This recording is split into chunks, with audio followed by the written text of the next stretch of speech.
artificial, system online.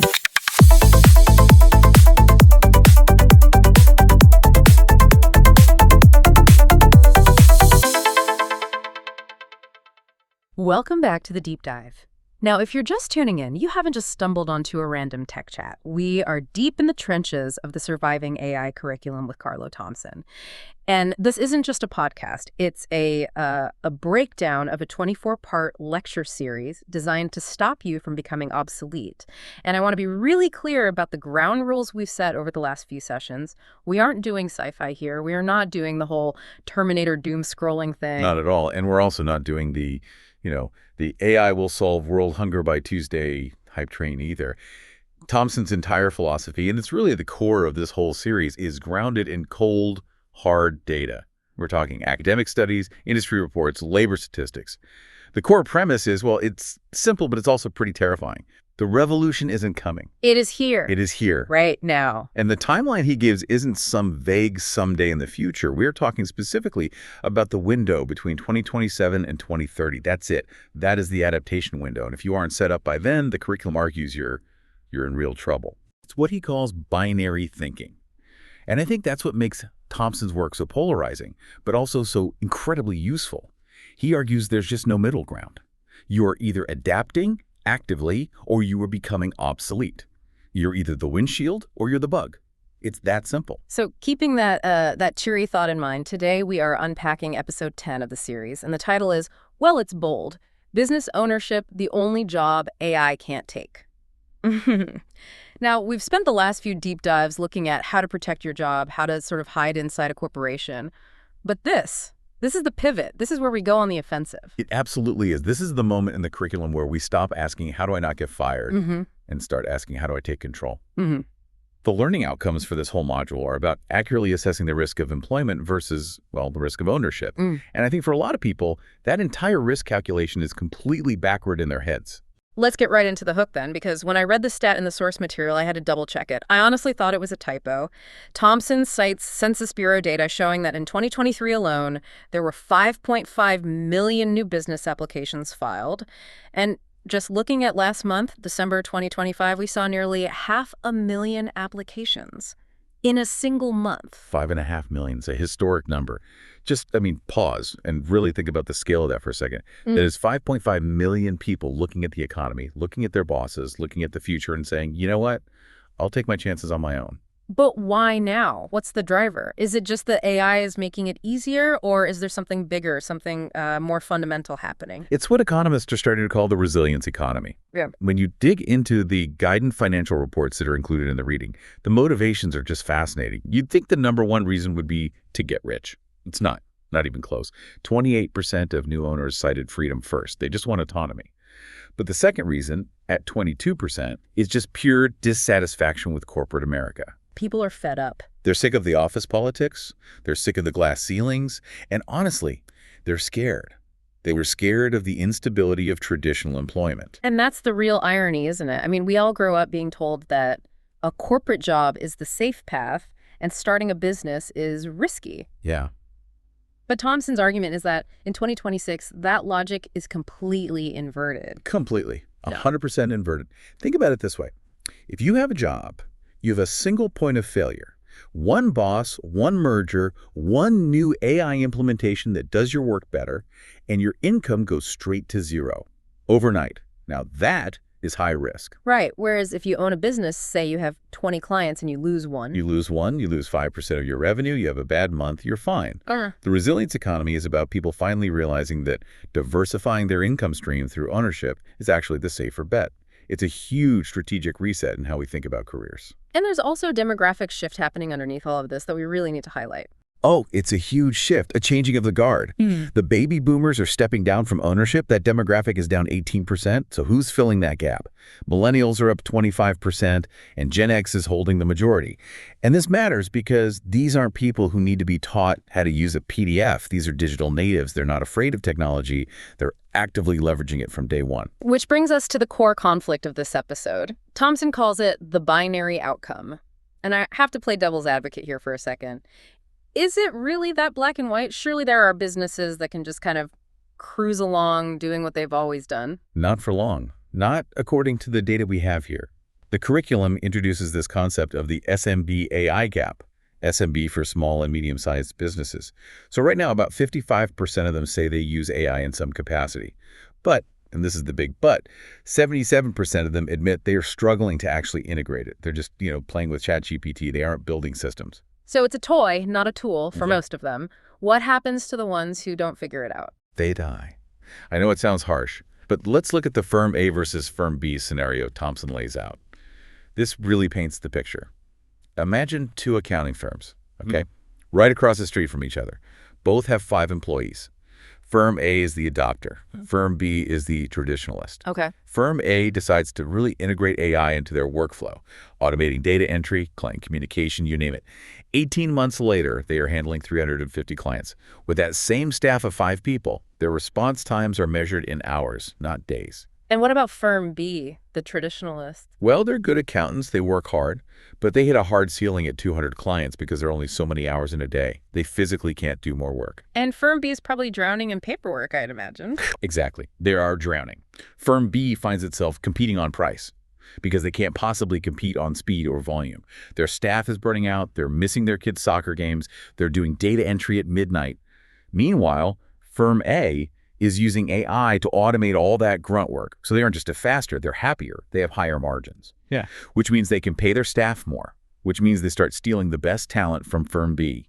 And the gap it becomes unbridgeable. So Firm A isn't just tech savvy. They fundamentally changed the economics of their entire business.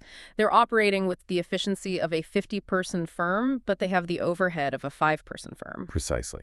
And in a binary market, the efficient predator always eats the slow prey. There's no other outcome. Okay, that's the theory, and it makes a lot of sense. But I want to get into the weeds. How does this actually look on a Tuesday morning for a real business? The source material gives us 3 fantastic case studies. Let's start with the first one, Leah's Flowers in Atlanta. Because I think we all have this idea that AI is for tech companies, not for selling roses. This is my favorite example, honestly, because it's so tangible.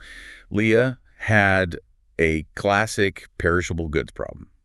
She relied on her gut instinct to order flowers. She'd literally say, I feel like people will buy lilies this week.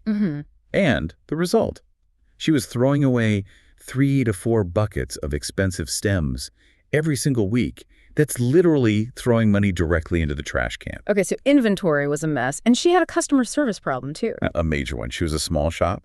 So if you called at 8 p.m. to order flowers for a funeral the next day, what happened? Voicemail. You got a voicemail. In 2026, nobody leaves voicemails. They just hang up and call the next florist on the Google list.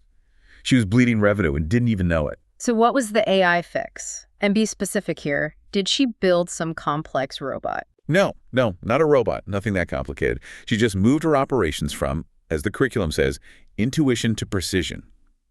First, forecasting. She used a lightweight AI model. She fed it her weekly sales history and a calendar of local events, graduations, Valentine's Day, the local high school proms, and the AI started predicting demand with shocking accuracy. No more guessing how many red roses to order. Okay, so that fixes the waste problem. What about the missed calls? Second thing, she installed a chatbot, but not one of those annoying ones that just says, I don't understand. No. This was a fine-tuned agent that could confirm inventory in real time, take a credit card payment, and schedule the delivery. You could do all of that at 2 a.m. while Leah was asleep. That immediately solves the missed revenue. Instantly. And finally, a simple AI route planner. Instead of her trying to figure out the best way to send her driver, it just clustered her deliveries by ZIP code automatically. Simple, but it saved hours. So what were the numbers? Did this stuff actually pay off for her? The ROI was achieved in 2 weeks. 2 weeks. 2 weeks? That's almost unheard of. Flower waste dropped 20% in the first season. On-time deliveries improved by 15%. But here's the stat that matters most to a stressed-out business owner. Her weekly planning meetings. They went from 90 minutes of her stressing over spreadsheets to a 30-minute review of what the AI recommended. That's an hour of her life back. Every single week. And the key takeaway here isn't that the AI arranged the flowers. The AI didn't replace her artist's eye. It handled all the boring logistics so she could focus on the art. It's intuition to precision. Let's move to the second case study, the grocery chain. Now, this one makes me a little nervous, I'll be honest, because when we talk about AI in grocery stores, we're usually talking about self-checkout, and that usually means firing cashiers. And that's a valid fear. The problem this chain faced was that 40% of their staff was tied up at checkout. That is a massive operational expense for a task that, frankly, adds very little value to the customer experience. I mean, standing in line to have someone boop your items isn't exactly a premium experience. So they brought in something called Vision AI. How is that different from the self-checkout where I'm always yelling at the machine because there's an unexpected item in the bagging area? Right. It's completely different. Vision AI uses computer vision cameras, sort of like the ones in autonomous cars, to recognize products instantly. You put an apple down, it knows it's a Gala apple, no barcodes, no scrolling through menus. It also prevents theft and handles exceptions much more smoothly. Okay, so the tech works better, but let's address the elephant in the room. Did they fire that 40% of their staff? They reduced the requirement for checkout staff by 40%. But, and this is the crucial part of the case study, they didn't fire them, they redeployed them. They moved those people onto the floor to restocking shelves, which keeps customers happy because things are in stock, and to customer assistance. I'm going to stay a little skeptical here. Redeployed often sounds like corporate spin for we'll fire them next quarter. And in many cases, you'd be right to be skeptical. But in this specific case, the grocery chain realized that a clean, well-stocked store with helpful staff actually drives more sales than a skeleton crew. But here's the real innovation. It wasn't the checkout. It was the data monetization. Explain that. How do you monetize grocery data? Okay, so first they started using dynamic pricing, adjusting prices in real time based on demand and, more importantly, expiration dates. Think of it like a happy hour for yogurt that expires tomorrow. It drastically reduces waste. But then they took all that inventory data, knowing exactly what sells, in which neighborhood, at what time of day, and they started selling those insights to their suppliers. So they went to a big company like Coke or Pepsi and said, we have a real-time map of exactly who buys your product and when. Precisely. They turned their data, which was just a byproduct of their operations, into a brand new product. They created a whole new revenue stream out of thin air. The end result was $200,000 in annual savings with a 9-month payback period on the tech. They turned a cost center into a profit center. That concept, turning a cost center into a profit center, that seems to be the holy grail of this entire curriculum. Okay, let's hit the third one quickly, the accounting firm. We sort of touched on this with the Firm A scenario, but I want to know about the transition itself. How hard is it to switch your mindset from number cruncher to strategic advisor? It's a mindset shift more than it is a technical one. The firm in the case study found that 62% of their team's time was spent on what they called mental load. Just paperwork, data entry, categorizing receipts. It's the stuff that burns accountants out. It's soul-crushing work. So they used AI to automate all the boring stuff. Exactly. They used document processing AI to scan and categorize everything automatically. That alone cut admin time by 62%. But here is where they won. They didn't just bank that save time. They didn't just go home early. They shifted their entire service model to strategic advisory. Meaning what, exactly? Meaning, instead of just handing you a tax return at the end of the year and saying, see you next April, they now use the AI to generate a real-time financial health report. They call you and say, hey, we noticed your profit margins are slipping in Q3. Let's talk about some new cash flow strategies. One of those is a commodity service. The other is a premium high-value service. Exactly. And Intuit's own data supports this. 79% of accountants expect this kind of advisory work to grow. The entire industry is moving from being the scorekeeper to being the coach. And if you are still just keeping score, you're going to be replaced by software very soon. But if you're the coach, you're indispensable. Okay, so we've clearly established that AI works and it creates winners. It creates this huge gap. But let's say I'm listening to this right now. I'm sitting in my cubicle and I want out. I want to be one of those winners. Where is the actual opportunity? Because just saying start a business is way too vague. The curriculum outlines some very specific paths. It does. And the first one is the most immediate and maybe the biggest. It's AI implementation services. We mentioned earlier that 77% of businesses don't know how to use this stuff properly. They are completely lost. That ignorance creates a market gap that analysts value at roughly $644 billion. $644 billion. That is a staggering amount of money just being left on the table. It's massive. Everyone knows they need AI, but almost nobody knows how to actually turn it on and make it work for their specific business. So the business model is simply AI consulting for SMBs. And the margins are huge. We're talking 60% to 70% because you aren't buying inventory or equipment. You're selling your brain, your time. But you can't just be a general AI guy, right? That seems like a good way to get completely ignored. Oh, absolutely not. Specificity wins. Do not be an AI consultant. be the AI consultant for dentists, or be the AI automation expert for law firms. If you can walk into a dental practice and say, I know your specific scheduling software, I know your insurance coding headaches, and I can fix them with a specific AI tool, you are hired on the spot. We're talking retainers in the $10,000 to $100,000 range for that level of niche expertise. The second opportunity they list here is service arbitrage. Now, this one sounds a bit like financial wizardry. Break that down for us. It's actually very, very simple. It's the idea of one person plus AI equaling the output of a 5-person team. Think about a traditional content marketing agency. You need a strategist, a writer, an editor, an SEO specialist, and probably a graphic designer. That's 5 salaries. That's a $30,000 a month burn rate easy before you even have a client. Right. In the service arbitrage model, you are the strategist. That's the human part. But the writer, that's an AI agent you've trained. The editor, another agent checking for grammar and tone, the SEO checker. That's an AI tool.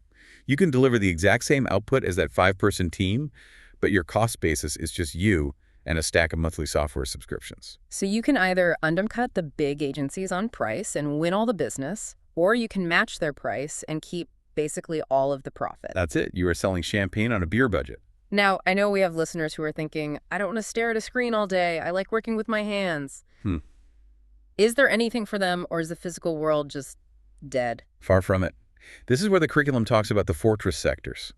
These are the industries that are protected or fortified against AI disruption because they require a physical presence, localized trust, and complex manual dexterity. So we're talking about licensed trades, plumbers, electricians, HVAC technicians. Exactly. A robot might be able to write a sonnet, but it cannot crawl into your crawl space and solder a leaky copper pipe. That technology is decades away from being cost-effective, if it ever is. But here's the twist. You don't just run these businesses the old way. You apply all this tech to the back end of the business. You got it. You apply big company efficiency to small company relationships. Right. You use AI to handle the scheduling, the automated appointment reminders, the follow-ups, the predictive maintenance alerts. Imagine a plumber who actually shows up on time, texts you a picture when they're en route, and sends you an automated invoice you can pay with your phone instantly. That sounds like an absolute fantasy. I would pay a premium for that. Of course you would, and that's the fortress strategy. Yelp's own data shows that ad revenue for these local service businesses grew 11% while retail declined. These are incredibly resilient sectors. If you combine trade skills with AI efficiency, you are basically unstoppable. This leads to another concept in the material, the relationship advantage, or what they call the human premium. And it feels counterintuitive. If robots and AI are getting smarter, shouldn't humans be worth less? It's basic supply and demand. As AI commoditizes all their routine task data entry, basic writing, scheduling, the value of those things goes to zero. They become cheap, essentially free. But what becomes scarce? What becomes valuable? Genuine human interaction, empathy, trust, strategic thinking. So the more technology we have, the more we actually crave people. Exactly. Look at the world of finance. A robo-advisor that just manages an index fund is cheap. A personal financial advisor who knows your kids' names and holds your hand during a market crash. That human charges a significant premium. In B2B consulting, the relationship is the real asset. You can take those relationships with you when you leave a job. You can't take proprietary corporate code, but you can always take the trust you've built. Okay, let's get really practical. Let's say I'm sold on this. I want to build a service arbitrage business or a fortress business. Do I need to go pitch to venture capitalists on Sand Hill Road? Do I need $1 million to get started? Absolutely not. And this is probably the most democratizing part of the entire curriculum. The AI Business Starter Kit that's outlined in the notes is shockingly affordable. We are talking about a lean stack of tools that costs between $200 and maybe $640 a month. Okay, let's walk through that stack. What do I actually need to buy on day one? First, your brain extension. Your thinking and writing partner, that's ChatGPT Plus or Claude Pro. Let's say $20 to $40 a month. This is your research assistant, your copywriter, your brainstorming partner. Second, customer service. You have to be able to capture leads 24/7. So you need an AI chatbot like Intercom or Drift. That's probably $50 to $200 depending on your website traffic. Third, marketing. You need content and you need it at scale. Tools like Jasper AI can generate ad copy, blog posts, social media updates. That's another $50 to $100. Okay, so that's the content creation side. What about the plumbing? How do you connect all this stuff? Automation. This is the most critical piece. You need a tool like Zapier AI. Think of Zapier as your digital traffic controller. When a new lead comes in from your website, you don't copy-paste their info. Zapier sees the email, adds the contact to your CRM, pings you on Slack to let you know, and drafts a personalized welcome email in ChatGPT for you to approve. It turns 3 or 4 manual tasks into 0. That's maybe $30 to $100 a month. And what about the money side of things? And finally, finance. Something like QuickBooks with its built-in AI features to automate the bookkeeping. Another $50 to $200. So for less than the cost of a luxury car payment, you essentially have a marketing department, a 247 customer service team, a finance department, and a personal research assistant. And if that whole stack saves you just 20 hours a month, and believe me, it will save you much more than that, and you value your own time at even $30 an hour, it breaks even immediately. Everything after that is pure profit. But wait a minute, I need to pump the brakes here. We promise no hype. This sounds, well, it sounds too easy. Just buy Zapier and get rich. We have a reality check section in the notes here about hidden costs. What is the catch? The catch is the grind. The catch is the work. Thompson calls it the sticker price fallacy. The software subscription might be $29 a month, but the implementation cost is paid in sweat and tears. What's the biggest hurdle that people don't see coming? Data management. It sounds so boring, but it kills projects. It can eat up 25% to 40% of your budget or your time. You can't just feed messy, inconsistent spreadsheets from the last 10 years into an AI and expect magic to come out. You have to clean the data. You have to standardize it. That is hours and hours of tedious manual work upfront. And the AI itself isn't perfect, right? It makes mistakes. Far from it. There's what the industry calls the human handover. Around 10% to 30% of AI interactions still need a human to step in when the bot gets confused or it hallucinates and makes something up. You have to budget time for that monitoring. You can't just set it and forget it and walk away. And I'm assuming there's a pretty steep learning curve to all these tools. A very steep one. Of that. The data shows 52% of professionals have no formal AI training whatsoever. Yeah. You can't just buy the tool. You have to learn how to prompt it correctly. You have to learn how to integrate it with your other software. Getting Shopify to talk to Salesforce via an AI connector isn't always plug and play. You will spend nights yelling at your computer screen. I guarantee it. I appreciate that honesty. It's not magic, it's engineering. So realistically, how long until I see any money from this? It depends on the model. For advertising automation or a basic service arbitrage business, it can be fast, maybe 4 to 8 weeks to see a positive ROI. But if you are doing custom development or trying to build a complex software product, you could be looking at 18 to 30 months just to break even. So for the listeners starting out, the advice is clear. Stick to the off-the-shelf tools first. Keep that timeline to ROI as short as possible. Okay, we know the tools, we know the risks. Now comes the big decision. Should you, the listener, actually do this? The curriculum provides a 5-question decision tree. I want to walk through this, and I want everyone listening to answer yes or no in their heads as we go. Let's do it. This framework is designed to clear the fog and give you a real answer. Question 1. Do you have domain expertise? If you are an accountant, start an AI-powered accounting business. If you are a plumber, start an AI-enhanced plumbing business. Do not start a business in a field you don't understand just because you read an article saying it's hot. That makes sense. No. Okay, question 2. Is your current job high risk for automation? This is the really provocative one. Go back to the risk assessment tool we talked about in episode 2 of this series. If your job has a 70% or higher chance of being automated in the next 5 years, then entrepreneurship is actually the safer bet. You are taking control of the life raft rather than just waiting for the ship to sink under you. A powerful way to frame it. Question 3. Can you invest 6 to 12 months without needing to make a profit? Runway. This is absolutely essential. You need time to build and find clients. If you need money tomorrow to pay your rent, do not quit your job. You don't have the runway to launch properly. Right. Question 4. Are you willing to learn these AI tools yourself? This is a non-negotiable. If your first reaction is, I'm not a tech person, then just stop right now. You will fail. You cannot outsource the core competency of the new economy. You have to be willing to get your hands dirty with the technology. And the final one, question 5. Do you have $5,000 to $20,000 in capital? You need a small war chest. If the answer is yes, you can launch a bit more aggressively, maybe run some ads. If the answer is no, that's okay, but you have to bootstrap a service business first. You sell your time and expertise to build up capital. You can't really start a product business with $0 effectively. Let's say I passed the test. I answered yes to those questions. I'm ready. What is the plan? Thompson outlines a very specific 12-month launch plan. It's broken into 3 distinct phases. Months 1 to 3 are all about prep. Pick your business model. And learn the tools daily, and I mean 90 straight days of actual use, not just watching YouTube videos about them.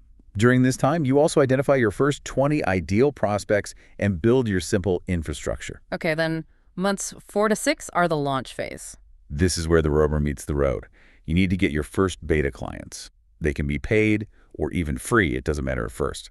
What you need is validation. You need to prove that your system actually works and delivers value. And you refine your offer based on their direct feedback. And finally, months 7 through 12. That's the scale phase. Now you systemize everything you've learned, you document your processes, maybe you hire your first contractor or virtual assistant, and you raise your prices by 10% to 20% because now you have case studies and testimonials. You have proof. Now, for the people who answered no to that runway question, the people who can't just quit their job yet, there's a path for them too. The side business strategy, the 20-hour model. This is for the risk-averse, and it's a great strategy. The goal is to build your safety net while you still have the security of your day job. You work your 40 hours for the boss, and you dedicate 20 hours a week to yourself. The revenue targets here are very specific and realistic. Aim for $1,000 a month in revenue by the end of month 3. That just proves people will pay you for this. Then the bigger goal is to aim for $7,500 a month by the end of month 12. Why $7,500? That's a very specific number. Because that's a $90,000 a year run rate. Yeah. And for many people, that's enough to replace their corporate salary. It gives them the financial security, the confidence to finally walk into their boss's office and hand in that resignation letter. Before we send people off to register their LLCs, we need to warn them about the common mistakes. What are the big traps that people fall into? Mistake number 1, and it's the biggest one, not using AI yourself every single day. You cannot sell what you don't use daily. You need to feel the friction and the power of the tools personally. If you aren't using ChatGPT to help write your own emails, you have no business selling AI services. Mistake 2, trying to do everything for everyone. Remember, AI for dentists beats general AI consulting every single time. Focus wins. The riches are in the niches. And what about pricing? I feel like new business owners always undercharge. They always do. The third mistake is charging by the hour. Hourly billing is a trap that punishes you for being efficient. You have to charge for results. If your AI system saves a client $50,000 a year in wasted flowers, charging them a one-time fee of $5,000 is a steal for them, regardless of whether it took you 5 minutes or 5 weeks to set up. It has to be value-based pricing. And the final mistake? Waiting for perfection. Just launch. Launch fast. Get those beta clients. Perfection is the enemy of profit. Your first version of your service or product will probably be ugly. That's fine. Just get it out there and start learning. We're almost out of time, but I want to leave our listeners with something incredibly actionable. The curriculum ends with a challenge. A 7-day business validation. This is a framework to know if you have a viable business in just 1 week. It's a sprint. And if you're serious about this, you should start this process tomorrow morning. Day 1, pick one idea, just one.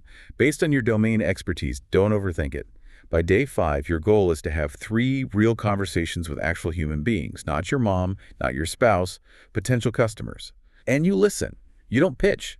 You just listen to their problems. You ask them, what is the most painful, annoying part of your day? And then day 6. Day 6, you refine your offer based on what they told you. You build a solution specifically for that pain you heard about. And then day 7, you try to close one beta client. Even if it's a free yes, does that still count? Even if it's free, a yes validates the concept. A yes means someone actually wants what you have to offer. And if you get 10 no's or just 0 interest, congratulations. You just saved yourself months of wasted work. You pivot to a new idea and run the 7-day sprint again. You are literally 7 days away from knowing if you have a real exit ramp from your job. That is powerful. 7 days. Not 7 months or 7 years. Right. Speed is the new currency in this economy. So to wrap all of this up, what does this all mean for the listener who's been with us for this whole deep dive? It goes right back to that concept of risk that we started with. We are all trained from a young age to think that employment is safe and starting a business is risky. But in the AI era, employment is just outsourcing your risk to a corporation that will automate you to save costs. It's not personal, it's just business for them.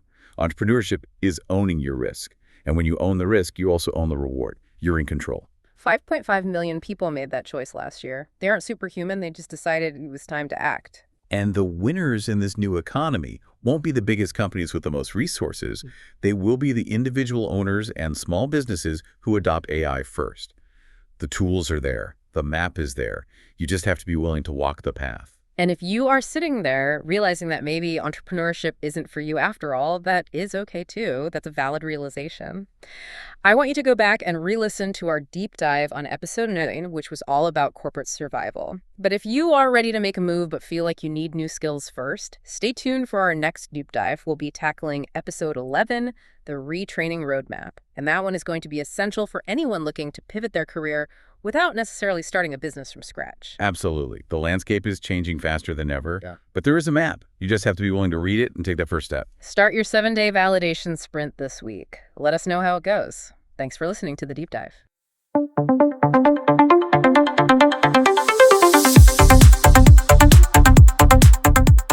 Thanks for listening. Join us next time on Surviving AI.